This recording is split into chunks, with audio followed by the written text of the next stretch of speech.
Well, welcome to CPG Brand Builders. I'm excited because we get to talk today with Sasha Bricel, who is the Director of Marketing Services at Nature's Path, and she is fantastic. And so, Sasha, thank you for coming in. And I'm gonna read out your bio because if you haven't met Sasha before, she is got an awesome kind of bio. So, right now she leads advertising, media strategy, social, creator partnerships, communications, and creative.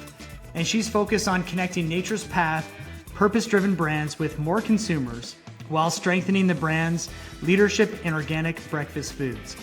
Previously, Sasha led marketing at Tentree, helping launch the viral Double Tap to Plant campaign. And she cut her teeth in advertising on iconic Canadian brands like Tim Hortons and Air Canada. She's a frequent speaker with the Canadian Marketing Association on brand creativity and sustainability, and she's a wonderful person. So, Sasha, thanks for coming on. Great to be here. Thanks for having me. Yeah, awesome. Well, give us an idea. I'd like to, we have a passion for marketing here.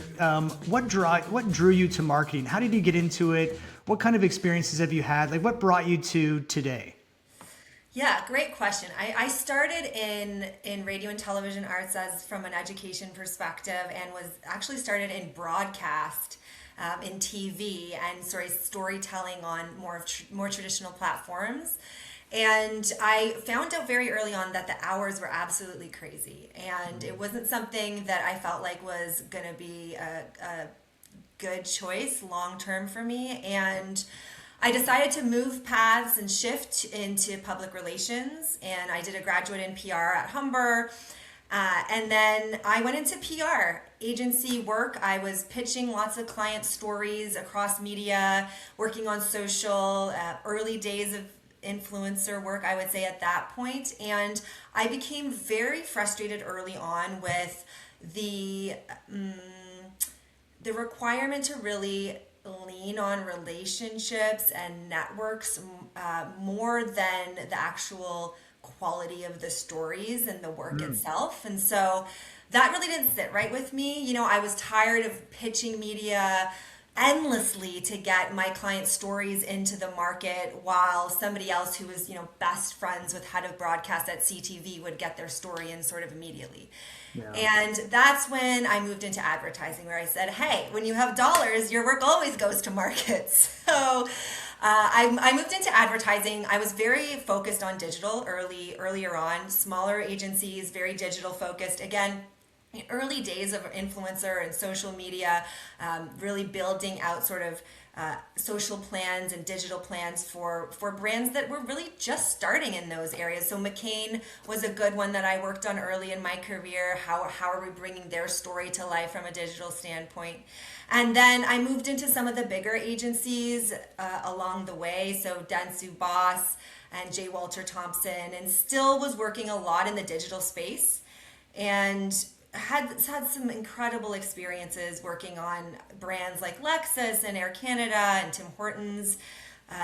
Air Canada was a really interesting area to sort of cut my teeth into even deeper digital. So we did something where we called it demand creation, and it was really faster, programmatic, personalized advertising at scale globally, which was amazing. You don't get to work in Canada on a lot of brands that have a global impact and global marketing plans, and so that was fantastic. And then worked in traditional advertisement placements as well with Tim Hortons, refreshing the brand story to make it relevant, right, an iconic brand. But as most established brands, along the way there's challenges to really stay fresh and stay relevant with new consumers. And so we worked a lot on new brand positioning and how are we going to keep younger audiences engaged?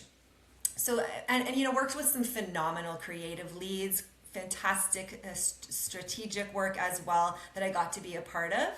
And then I decided at the end of the day that I was exhausted by service providing, and I really wanted to get to the client side where I could really lead and work with great agencies, but lead the business. And I think a part of that was really about getting a better visibility and understanding of the different levers that you can use to move the growth of a business forward. in advertising, you have small sort of snippets of understanding of what's happening, and you only get to use certain levers to grow the business. So when you're on the client side, all of a sudden you get, full visibility into the P&L, into the financials, into the different levers within a business to really be able to push growth forward. And I loved that. It was a really good move from challenging my business skills. And I have had some fantastic experiences there. I started at Tentree, which is a retailer here in British Columbia. Most people on the West Coast know them pretty well. They plant 10 trees for every item sold, and worked with them to really build more full funnel marketing work. They really built their business through social and influencer. They had sort of tapped out from a growth perspective, though. At some point, you got to start investing in top of funnel and reach and brand building. So I went in and established that full funnel marketing strategy and built out a strong team that sort of covered the full funnel. And then I moved over to Nature's Path. And I've been at Nature's Path for about 6 years now, and really managing the brands and working across all of our portfolios and categories to launch new innovations into market, and also to build brand and brand awareness in the US. We're focused on growth primarily in the US, and working on that now for the last chunk of years. Well, that's awesome. I truly believe, now I went from client side to agency side and then to brands, but I really do think that when you go from agency, where you are working so fast, so hard, and you get into client, I find that, man, you feel like, wow, I can really make a difference. And I'm sure your work ethic there has been fantastic within that. But did you see a major difference between the agency and the client side? And what was the biggest change for you? That's a great question. I think, yes, the pace and rigor in advertising is unparalleled, right? And the late nights and the weekend pitches, and but I would say on the flip side, the energy and fire and the drive that people have in advertising is fantastic. And I think I love that about the agency world. I love the pace. I love the drive. I love the fire. I love the love. People who work in agencies love what they do. And I think on the client side, Nature's Path is a larger company but acts like a startup. We're trying to chase and drive a lot of different brands and growing quickly. And there's a fire for sure. But I think there's sort of a change in or a shift in, I would say, the total sort of spark and fire behind the work that everybody really brings in advertising. So yeah, I would say that's probably one of the biggest shifts. Yeah, and I'm sure you can bring that because Nature's Path has always been a really key pioneer within the organic space, and has been a major player. The family has been very involved, very innovative. Different components, always kind of moving. So give us an idea now of, when you're looking at that innovation portfolio, how do you start to look at that group, that range, and start to say where we should make decisions, where we should not? How do you approach it? Like if another marketer said, "Hey, Sasha, how do you approach and think about your category and think about your product mix?" Great question. When I first came into Nature's Path, it was very sporadic and really chasing trends and sort of looking at what was the latest and greatest and trying to run after that. And so while we've been around a long time, we haven't had a proper brand architecture to really structure and frame our offering to consumers. And so we took on this huge piece of work across 10 categories and 6 brands and 150 SKUs to take a big step back and say, okay, what kind of brand architecture do we think makes sense for the Nature's Path business? And then what do the sub brands look like under the framework? And then what is the offering, the use case, the consumer need, the food and sensory experience for each of our sub brands? So a really big piece of work, but the Nature's Path business is complex in the sense that we are across so many categories. We have so many sub brands, and then we have the Nature's Path mother brand. And so where we ended up was that we were going to follow a master brand strategy. And so that really means that the Nature's Path brand is our mother brand or master brand. And then all of our brands are sub brands of the master brand. And so when you look at one of our sub brands, like Love Crunch as an example, you'll see that we have the Nature's Path brand on the packaging. And that's really that, master brand presence to build that clear indicator of trust and credibility, which the Nature's Path brand has, because we've been around for 35 years. And what we know is that consumers trust us. We've done tons of consumer research on this, and it's one of our best areas is that people trust our brand. And so that's critical in terms of getting that master brand on all of our sub brands. And then I would also say, from an investment standpoint, we are a privately held company. We don't have budgets like a Kellogg's or Kraft Heinz. And so we have to think really strategically about where do we invest in building brand. And as much as we would love to build all our babies and invest in all our babies equally, it just financially doesn't make sense. And so we looked at, okay, we're going to invest in master brand. We're going to make these clear sub brands that are tied back to master. And so when we invest in master brand, we're getting that halo effect into our sub brands, and they're being lifted at the same time. But along that, when we're talking about innovation, we also have to understand, what does the range of innovation look like? And for us at Nature's Path, we think about health and wellness and, organic. I mean, we're always organic, but on one side, and then really taste and indulgence on the other. And then all of our sub brands fall under that. So EnviroKids, our kids brand as an example, falls sort of in the middle, where still we're focused on health, but it's not 100% always going to have the chia seeds and flax seeds and some of the probiotics. I mean, kids won't eat that stuff. If you have kids, you'll know. So it's more sitting in the center. And then Love Crunch is really that indulgent taste. And so then we start thinking about innovation according to that. So what is the offering under, the Nature's Path portfolio? Well, we're really focused on health and function and, making sure that consumers' needs are being met from a wellness standpoint, all the way to, I just want to take a break on the weekend and have something really tasty that I don't feel bad about having with our Love Crunch portfolio. And then we innovate against those areas.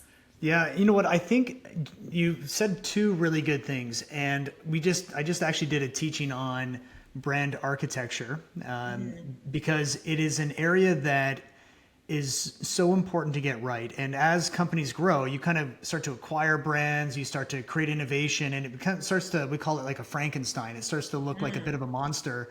But I do agree that having a really good master brand that you can invest in, it's going to have a lot of halo effect on the rest of the portfolio. And so I think that work there of aligning that, getting that clear, that would have taken a lot of time. So good for you guys to be able to tackle that, because it's not an easy project, and it does take some vision from the ownership group to be able to want to assess that and to realign everything. But the other thing you mentioned, though, which I thought was interesting, was a spectrum of this health to indulgent within the portfolio. And so where do you think the growth is going to come from? Do you think it's going to come from more the health side? Do you think it's going to come more indulgent? Do you think it's going to come more from functional ingredient where everybody's putting protein and fiber and everything in there? Like where do you think as a marketer you'd be like, you know what? Think about this in a certain way. Yeah, so what we're seeing right now is a lot of growth on our Love Crunch brand, which is really the indulgent brand that is, known for the strawberry and the chocolate and the crunch. Delicious, by the way. It's so yeah. good. Yeah. And we're seeing a ton of growth there. And I think what's been interesting to see is some of these emerging brands or ankle biter brands who are really leaning into the more indulgent flavor, but they're also bringing function forward. So, they're doing a combination of that. And I think that's interesting to see in the market. The question is, will it last the test of time? Yeah. Right? Which is, questionable. But I would say the Love Crunch brand is really where we're seeing naturally the most growth. But we know that under Nature's Path, we have Core and Core Plus, and our Core Plus is that really heavy function forward, and Core is that everyday sort of product, that everyday tasty breakfast. And the Core Plus area, there's also a ton of opportunity there in terms of the protein. And, post COVID, we've seen people invest in their health like never before. And so we know that the Core Plus portfolio really has opportunity for growth too. And so you're actually seeing growth at both ends of the spectrum, I would say. So it will be interesting to see over time. I mean, we're innovating against both sides, and then we'll see, how things continue forward. Yeah. You know what? I always thought it was really funny when we would do this. We were having a conversation with a waffle company, super healthy and stuff. And then you just see consumers just then putting a whole bunch of maple syrup on it. And anyway, and you're like, oh, well, it's like all those conversations, the months of, like trying to make it the healthiest. And then you just see how people use it and you're like, oh, well, that's all right. Just got to keep going. Well, so now think of this. You've got a great master brand. You've got innovation. Now you have to get distribution on that and work in a retail environment. So how do you approach that? Because that seems to be one of those areas that you have to work with your sales team or brokers or distributors. You're trying to get incremental shelf space. You're trying to get incremental displays. Like how do you view that? And what kind of strategies could a marketer learn from how to execute? Yeah, I think, the importance of building relationship with sales and retailers is so critical. As a CPG company, you're nothing without your retailers, right? And so, we're not perfect at it at Nature's Path, and there's lots of room to grow. But I think one of the really interesting projects we've recently taken on that's a good example of how to do it is to bring retailers in early and often. Bring the sales team in, bring the retailers in, and show the journey. The project that I'm talking about is a rebrand, basically for our packaging. So the master brand repackaging project, and we brought in some of our key retailers very early on. I mean, we started this work back in March of last year. It's been a long journey. But bringing retailers in, key retailers like Target as an example, and showcasing, here's where we're at, very early days. None of this is necessarily going into market, but starting to get an understanding of what they're liking, what they're not liking, and just bringing them along for the journey so that when we get to the actual launch, sales is excited, our retailers are excited, they can use the new packaging as a way to get more listings. And what kind of tools are we giving our teams to make sure that they're able to educate and inform our sales leaders and our retailers along the way? There's so much we can do here, right? In terms of just making sure that we're communicating that this is happening, that we're working on it, the visuals, sharing, the artwork along the way, the messaging that we're using. And retailers are really engaged and excited about giving us feedback, right? There's a mutual beneficial relationship here where it's if we succeed, they succeed. And they have a lot of really good intel about what the consumer is looking for at shelf, and they can help inform us there. Now, there's a balance always. You have to stay true to your brand and your brand values and what's true about how you're positioning yourself in the market, which is going to be something that you need to be steadfast on. But that is critical. And I think, we also went through a massive new piece of campaign work that we put into market, and also getting feedback along the way from retailers on that, getting them excited about the new work that we were putting in is really important. And so, yeah, we're still figuring out best ways of working and bringing in more collaborative approaches with our sales teams. I think that every CPG business struggles with this, right? The silo between marketing and sales. I totally agree. And I guess, as a marketer, the fear that we always have of bringing retailers in too early is, well, what if they give us feedback that we don't like, that just takes us way off strategy, and then they are adamant about it. And then you kind of feel like you're stuck. But was that ever a consideration? Do you guys ever feel that apprehension when you're trying to bring them in early in that process? There's always that fear, absolutely. But it's also how you frame it and position it. Is this, we're sharing this with a broad range of people. We're excited to get your input, but here XYZ are things that we still need to stick true to, and it's a journey. And just being clear about where you're at and how you're going to be inputting the feedback into the work. I mean, we're distributed across thousands of retailers, right? Obviously, there's like the big five in the US that are going to have, more sort of impact on the business, but there's got to be that understanding that this is a huge range of stakeholders that we're including, and so far it hasn't been a mass problem for us.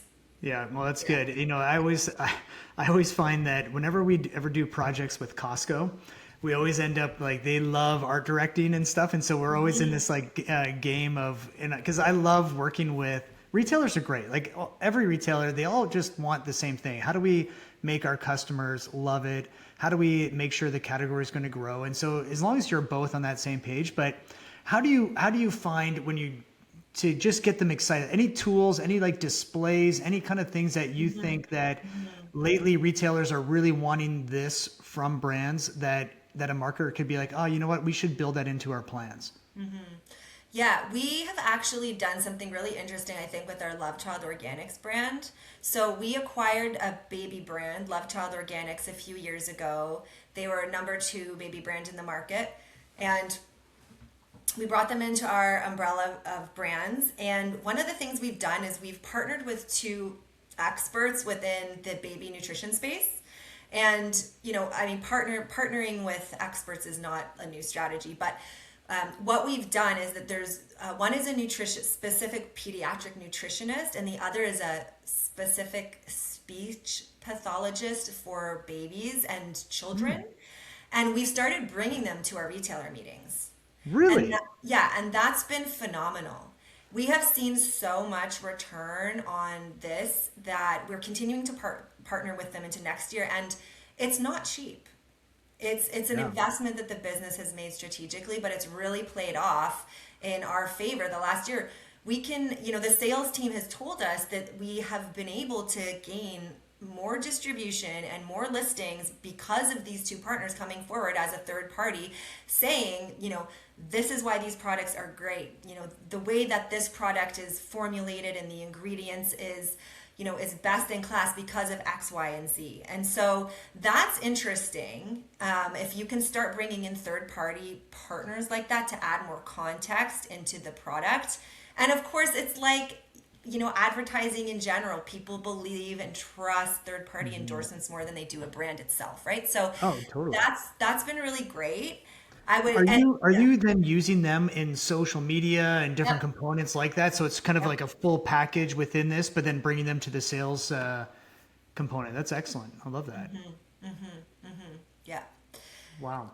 Yeah, so that's been really good. And then, I mean, all the other traditional, the webinars and the artwork, I think more and more we're bringing mock-ups and actual physical of innovations. We're doing early artwork mock-ups, bringing them into retailer meetings, really, so there's something tangible to look at and hold. Again, an investment for the business. Right? Like small little mock-ups of everything kind of idea? Yeah, no, full mock-ups of the actual product, but it's early days, so it wouldn't be the final innovation in market. Right. It wouldn't be the final product on shelf, but it's early artwork concepting, but in mock-up format, and that's been really good too because it brings to life a different like the textile experience, and then the conversation just seems to be more robust and deep with something to sort of hold and pass around and talk about. So that's been another thing we've been doing a lot more recently. Oh, very cool. I love that. So you've got the innovation, you've got the master brand, you're in retailers, everybody's excited, it's on shelf, and now it's all about how we're going to drive velocity, get consumers aware of it. So how do you then start to think through your promotional strategy and the campaigns and getting approaching this in a very fragmented market today in terms of media and attention? So how would you maybe just provide recommendations or thoughts on like new ways to look at your promotional strategy? Yeah, historically we've done a lot more middle bottom funnel. And if you talk about Nature's Path, people know our products, they don't know our brand. And so people will say, oh yeah, Enviro Kids Panda Puffs. I've been buying it for my kid for years, but they don't know it's a Nature's Path product. Or the Heritage Flakes cereal. Everyone True. knows Heritage Flakes. It's it's one of our core SKUs, but people don't know it's Nature's Path. And this is a big challenge for us, especially in the US market where our unaided brand awareness is at 1%. And so at some point, you need to come to a place if you want to continue to grow to really build brand equity and brand awareness and invest in brand. And so we recently went through this process of, okay, we're going to invest in brand this year. We're going to have a new media campaign, new positioning in market to really try and build brand at a master brand level, not something that's middle funnel, lower funnel, that's just trying to push product. And it was a fantastic process. There was a lot of rigor around data and research and really testing everything in market before it went there. And the first opportunity that we saw was to really understand, well, who is this person that we're building the business with? Who is our target consumer? And we worked with an insights company to identify who's the current base and what do they care about from a functional emotional standpoint when they're purchasing our products, and then who is the consumer that we have opportunity to grow with and what do they care about from a functional and emotional standpoint to help inform our messaging and our positioning. And we landed on what we call the trendy tastemaker as this swing consumer who we felt like we knew purchased our categories and had affinities for a lot of the product benefits that Nature's Path puts into market. And we tested messages. We tested 19 different messages with the trendy tastemaker. And then we saw the 3 that rose to the top. And then we worked with another consultant to really distill the 3 messages down into our internal brand positioning, which is nature makes it good, Nature's Path makes it taste great. And it's internal. And then the question was, okay, well, how is this going to be positioned externally? And then we worked with a creative agency to look at, one, what does the landscape look like? What does the competitive landscape look like? Where are our opportunities to really be distinct and differentiated in the market? What do people know us for? And let's make sure that we're leaning into something new to try and get these new trendy tastemakers and to grow our household penetration with the brand. And so then there was the consumer-facing campaign that we came up with, which the tagline was "Delicious by Nature," and the actual vehicle to bring the promotion to life was a character, Brother Nature, and he was really an embodiment of bringing taste and flavor to everything that Mother Nature makes, which is natural and organic and amazing, but he brought the magic of the taste. And so this was differentiated and distinct in the market, nothing else like it in CPG. And then it was about the media and how are we going to find the right markets to bring this creative to life to grow the business. And we, again, privately held, smaller budgets, US is a massive market, and it was about how can we get really targeted, really focused on the impressions being really specific and not wasting impressions on consumers that we weren't going to be able to convert into consumers. And then of course it's the reach and frequency piece. How many times are we reaching them? And what's the mass reach that we can get for these dollars? And a critical component to this is of course measurement. How are you measuring the media impact? And we went through the process of bringing on marketing mix modeling work, which was also a first time for the business. And so that's pretty. Now, give for those who are not familiar with it, give a definition of what that is, and because it is new for a lot of companies. So marketing mix modeling work is a regression methodology that identifies all the different things that impact sales, things like distribution, price, competitive pressure.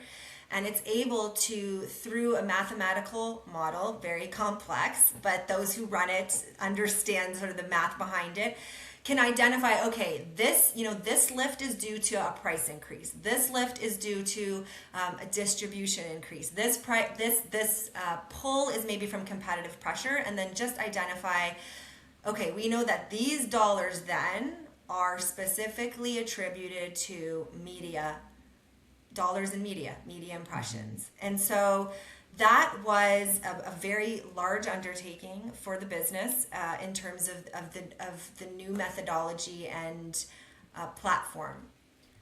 And that was really, those were really the core sort of components to bringing a new piece of brand marketing to life. And yeah. That's, you know what? So what I love about the last, like, this area is you basically gave a process for how to approach a master brand positioning exercise and take it to market, which I hope that those marketers that are listening to this right now, that write this down, because it's well thought out, from the consumer insight work to the platform messaging, to be able to connect that well into your key messages, into a memorable piece that's going to cut through, then your media dollars to be able to hit the right people so you don't waste it, to then measuring. I'm like, wow, you got that. That's fantastic. Like, you would be surprised of even very large companies that I work with. They don't have that type of rigor as well. So yeah, well done for you guys to be able to think through that step by step to be able to bring that out. And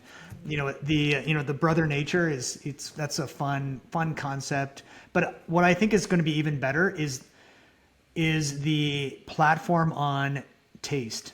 And I think that's where you're going to see, and I love now that I'm like, oh, okay, I can see your transition from, I'm like, owning taste is really key.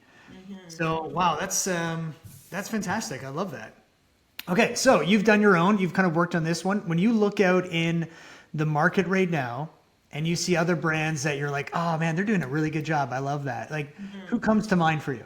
Yeah, I love the CPG space, and there's just so many cool brands that are coming out with smashing category norms. Sorry Nona is one of a tomato sauce brand that has come out with, I would say, a version of tomato sauce that's like a liquid death mixed with your Nona's like tomato sauce. Very funny. And basically their positioning in market is, what's out there sucks. Sorry, Nona, but like your tomato sauce just isn't good enough for us anymore. And they've come out with really fresh, bold, distinct packaging. It's just, and Sorry Nona's just big and bold right in the middle of their sauces. And it's very differentiated and it's funny. If you go onto their website, you can see, sort of they give the tomato sauce to the different nonas, and the nonas are looking at it like, "Che cazzo fai," which is like an Italian swear word. But it's fantastic. I love that. And then the other one, there's so many, but another one I love is Fishwife. Who would ever think that tinned fish could be cool? I mean, this is just fantastic. Beautiful packaging. I mean, they have created packaging that you feel like can be a part of your decor. And they've done a huge push on social and influencer. Their subscription models are like very well done. Their bundles are beautiful. So, I mean, what a category to disrupt. Tin fish, fantastic. An older one, but I loved it from the start, was Recess, before the functional like beverage. Before like the million copycats now have come in and. There's so many. I mean, I believe the beverage category is growing the fastest of all CPG categories within the market. The functional beverage category has just exploded. But Recess came out a long time ago, and they really had this beautiful sense of calm and peace in their packaging. I feel like if you needed a break from just the day-to-day life, you could just scroll through their Instagram, and it's very transportive, and they've been consistent with it, which I love. I think brands more than ever should stay and stick with consistent messaging and branding.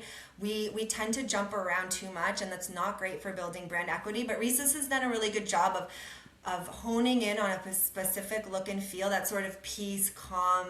They've got the baby pinks and the light blues, and they're doing a beautiful job. And then everybody on my team who's in their 20s loves Graza, which is the avocado oil. Yeah, the avocado oil company. And I mean, they've also disrupted the category, again, leaning into the importance of packaging, which I think is true for any CPG brand now, is if you really want to win with a younger consumer, you have to nail the packaging. It has to be beautiful and differentiated and different. So Graz has done a really good job there, and they've done some really cool partnerships and strong marketing along the way. So there's so much out there. You know what? It's the power of ideas. I was even at Anuga in Germany, and I met their original olive oil co-packer for Graza, and we were chatting about it. And so Graza just had this idea of the squeeze bottle within that. They worked with them, just getting their formula, getting all the kind of olive oil that they want. But it really was just a format play. Great branding in a new format. And I'm like, co-packed, getting shipped over. I'm like, wow, they did a great job with just in that kind of in that mindset. And you can tell, like, you can almost see that sense of like that co-packer was like, yeah, we should have probably done that ourselves. Like, but they didn't. I'm like, so, but it's that's really good. So we've got these examples of great things that are doing really well. Love those examples. I still remember Recess years ago in the basement at Expo West, and thinking to myself, man, this is a great product. This is a great branding. And this was like that when functional beverages were really starting to, now they're everywhere, but that was probably about 6-7 years ago at least, I think. But really done well. So these are examples of things that have gone well. What about learning moments? What about things that you've maybe worked on that didn't go well, and what did you learn from it?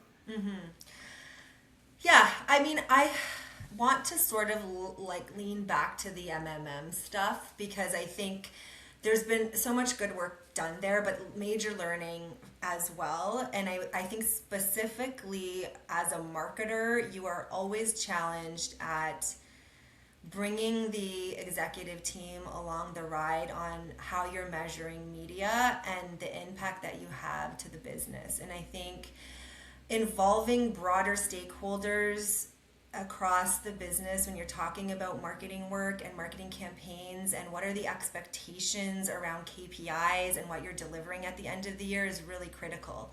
And so with the MMM work as an example, new model completely, right? We're used to looking at point of sales data. That's what we've always historically looked at for 25 plus years with our spins partners. We're bringing in this brand new model, and we didn't educate and inform in the way that we should have early on. So as an example, we should have brought the entire finance team with us, instead of maybe just the CFO.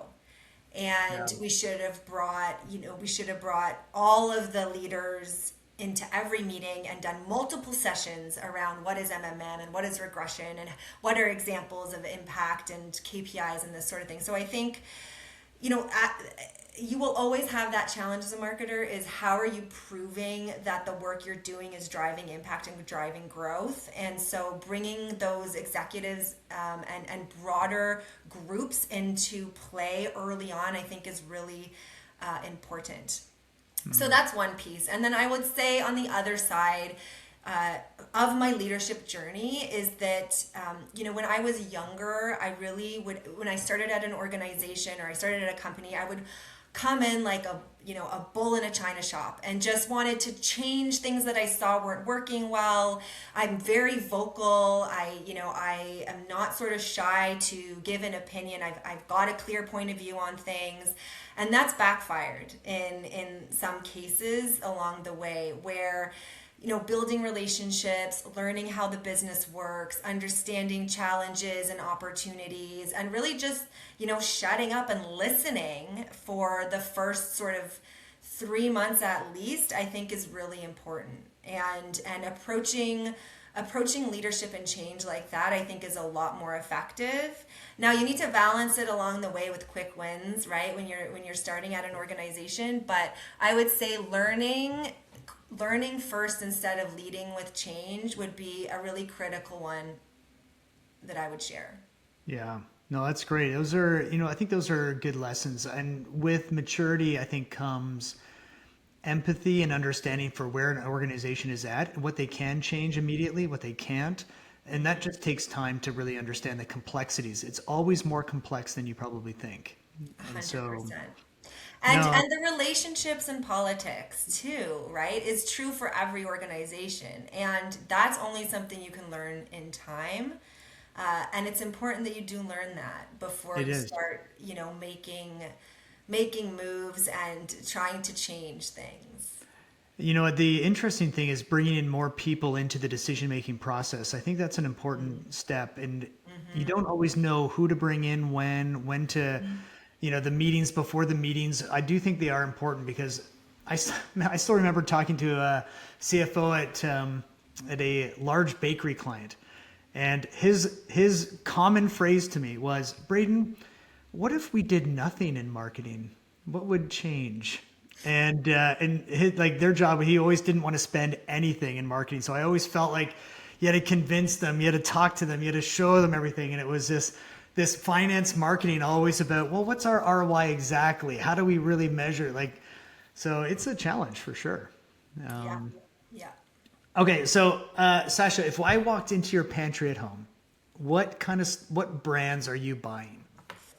Yeah, I mean, a few of the brands I buy are Lavazza coffee. It's a classic, and I mean, yeah, love Lavazza. Blue Diamond. I'm a big nut person, and they came out recently with a wasabi nut, Ooh. wasabi almond. So fantastic! It's addictive. Cars crackers, they're a basic staple, but I just feel like nobody does them better than Cars. Obviously, a ton of Nature's Path and Love Crunch. I mean, my family is literally fueled by Nature's Path, and all our products K-Pasa. I love kettle chips. The black salt and pepper kettle chips are my favorite. I can't find one that I like better. The ruffled one. I love a Baby Bell. So the Baby Bell, they're just great snacks, good high protein to take along the way. Oh yeah. Yeah. That's awesome. I love that. And last question I kind of ask everybody is, if you look back, is there someone or a situation that has an impact on your career, and then the advice you might give to a marketer who is coming up, and what would you say to them? Yeah, so for the first question, the impact question, so when I first started at Nature's Path, I had a boss named Joe Graham, and she was really the first female leader that I saw bring a different approach to leadership. So, obviously Brene Brown has now been around for a while, and she talks a lot about human-centered leadership and vulnerability and empathy. And I grew up in the ad space where it was primarily male leaders, and there was sort of a certain approach to leadership that didn't feel very human centered, and certainly didn't feel like they were bringing their full self to work. It was sort of a version of it. And she really brought her full self, including, talking about her kids and talking about being a mother, which I felt like were two things that couldn't coexist. You can't be a mother and be a fierce business leader, sort of thing, is what I grew up believing. And then, she came into the picture, and she changed my perception of that completely. She had a fantastic career at Cadbury in Australia, and then she came into Nature's Path and did phenomenal work there. And she was the AVP at the time I was there. So that was very impactful for me, and I carry that in my heart, because I would say it would shifted sort of the way I thought about leadership as well. Yeah, that's great. Yeah. Yeah. And then in terms of one piece of advice I would give to marketers and brand builders is prioritize curiosity. You need to be hungry about what is happening in the world around technology, around culture. What are other brands doing? You just need to have a thirst for knowledge, because that's what's shaping consumer culture, and that is what is leading some of the positioning and branding that is really hitting it off in the market. Bobby was another one I wanted to talk about. Actually, Bobby, the baby formula brand. Yeah, so they have come forward with a really particular voice in the market around prioritizing this like real, authentic, not feeling bad about feeding your child formula, and they've clearly listened to what's going on in the market and the conversations that moms are having, and they've positioned their brand that way, and it's just completely taken off. And so, yeah, I would say the curiosity piece is really critical, and then the other component I would say is don't be afraid to fail and take risks. That is literally the only way you will learn how to do anything. And no matter how long you've been in the market, and how long you've been doing what you've been doing, you need to continue to push boundaries and to test and understand, what if we threw all of this out and went this way, does that work, when you're stuck in a place where you're not seeing growth. So continuing to test and learn and not being afraid to fail, I think is really important. Yeah, no, you know what? I do think that, especially as a marketer, testing and failing is important. I have found the pressure that some marketers feel is that we have to get results. Mm-hmm. And so what happens is we look back at what has worked, and we want to be like, oh man, well, this worked in the past. And so you get a lot of rinse and repeat happening because of fear. And because you can then sell in, well, we worked this last time, it got X amount of results, we want to just run it again. Mm-hmm. But then what happens is your brand starts to get stale, you start to be less culturally relevant. What do you like? Have you seen that as well? Or how can, maybe as a director now, how do you give permission to, say, your team or to others on failing? Because a lot of them, they don't want to get fired. They don't want to fail because they're afraid of it. So how do you deal with that? Well, there's two pieces to that. One is it's cultural, right? I mean, if you have a culture of sort of fear, and that comes from the top down. And so there's only so much you can do in an environment like that. But I think even in an environment in that case, there's small tests. It's not very risky to put something on an owned channel, right? Something that you own, there's not a lot of paid behind it. You can put that out into the world and see if it works or not. And we do that a lot at Nature's Path. We have a lot of different brands with a lot of different social channels. I think we have over 27 social channels. We have 6 brands and then 3 channels for each brand.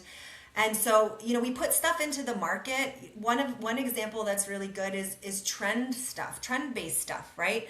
So when Wicked came out, how did we tie our brand to the Wicked launch? It didn't work for us, but it was a good test, And we've seen for us that jumping on trends is not really the right direction in a lot of cases for us. It doesn't really resonate with our audiences, especially on our owned channels. And those are low risk tests, right? And then if you put something into market and you see it's doing well from an owned perspective, then you can take it and invest in it with media dollars and really help sort of drive growth. But your owned channels are a low risk way to test things before you actually put money behind it, where then maybe you're getting more of the pressure from the leadership team on, hey, we just wasted, $100,000 doing that. Yeah, no, I love that. It's a great point. Well, Sasha, I know your time is important, so thank you so much for being here. I hope everyone else enjoyed it as much as I did, and look forward to being in touch. And good luck and all the best with the brand. We can't wait to see more of what's going to come out. Thanks so much. Thanks for having me. All right. Bye-bye. Bye.